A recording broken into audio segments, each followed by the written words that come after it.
Il est 7h13 sur Sud Radio. C'est un peu un combat de David contre Goliath, le pot de fer contre le pot de terre. Évidemment, vous avez tous ces images en tête.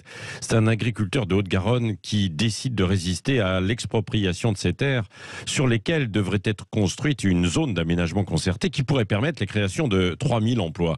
Nous sommes avec Georges Boudière. Bonjour, rebonjour Georges Boudière. Ça fait des années que vous vous opposez à ce projet. On vous propose de l'argent pour vos terres, une quarantaine d'hectares.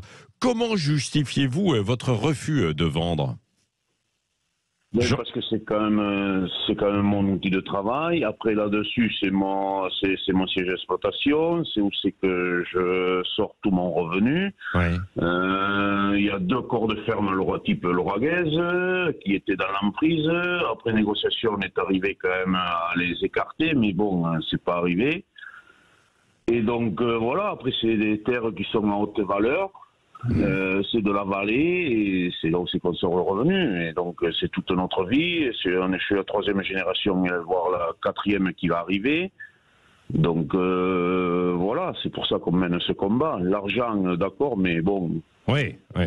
Alors vous avez été rejoint par un collectif de militants et écologistes là pour vous opposer à ça. Qu'est-ce que ça peut changer selon vous ? Ben, le militant, ça a été un coup de pouce et une aide pour moi dans le combat, quoi. Ouais. Donc, parce qu'aujourd'hui, la bétonisation, oui, mais aujourd'hui, elle est à outrance. Ouais. Mais quand on vous répond d'un autre côté que cette zone peut créer jusqu'à 3000 emplois, qu'est-ce que ça vous fait réfléchir peut-être, non, Georges Boudière ? Je souhaite qu'un jour il y ait 3000 emplois sur cette zone.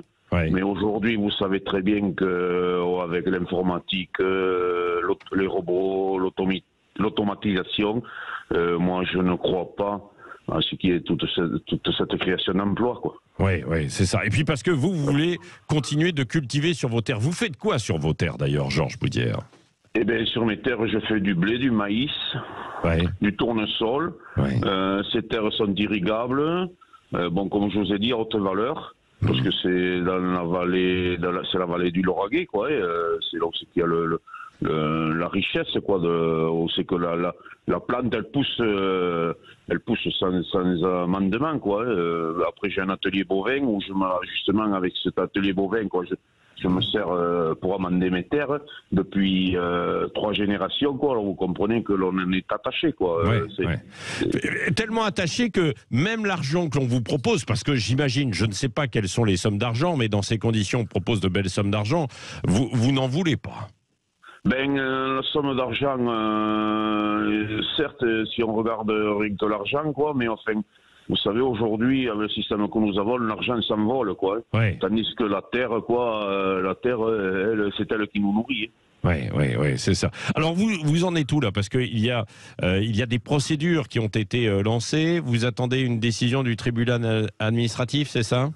Ben, j'espère qu'au tribunal administratif, on sera entendu, parce que les deux jugements que nous avons eus, quoi, le juge n'a pas écouté nos revendications. Oui. Donc c'est pour ça qu'aujourd'hui, on est dans cette situation, quoi. Et si on n'a pas entendu vos revendications, c'est qu'on estime que c'est plus important de créer cette ZAC, quoi. C'est ce que... Non ? Tout à fait, quoi. C'est-à-dire que le président de l'intercommunauté, quoi, lui, c'est son objectif, quoi, c'est de bâtir pour récupérer des taxes donc je le comprends en partie. Mais bon, demain, vous le savez très bien, le climat que nous avons et le manque de nourriture, vous l'avez vécu, enfin, il y a en 2022, quoi. Oui. Donc c'est pour ça que vous ne voulez pas abandonner, vous, en tout cas. Non, parce que bon, c'est quand même c'est mon outil de travail. C'est là où c'est qu'on a passé, je vous dis, ça fait 3 générations. Oui. Donc c'est très difficile de laisser passer tout ça, quoi. Oui. Bah écoutez, Georges Boudière, on va suivre un peu cette situation, évidemment, votre combat, et puis il y a les arguments des uns, donc de l'autre l'autre côté, hein, c'est-à-dire cette volonté de créer une zone d'aménagement, et puis vous, votre volonté de continuer de vivre sur ces terres et de vivre à partir de la production que vous réalisez depuis plusieurs générations, et une quatrième génération qui arrive, comme vous nous l'avez raconté, du côté de Montgiscard, en Haute-Garonne, dans la vallée du Lauragais. Merci d'avoir été avec nous ce matin sur Sud Radio, Georges Boudière.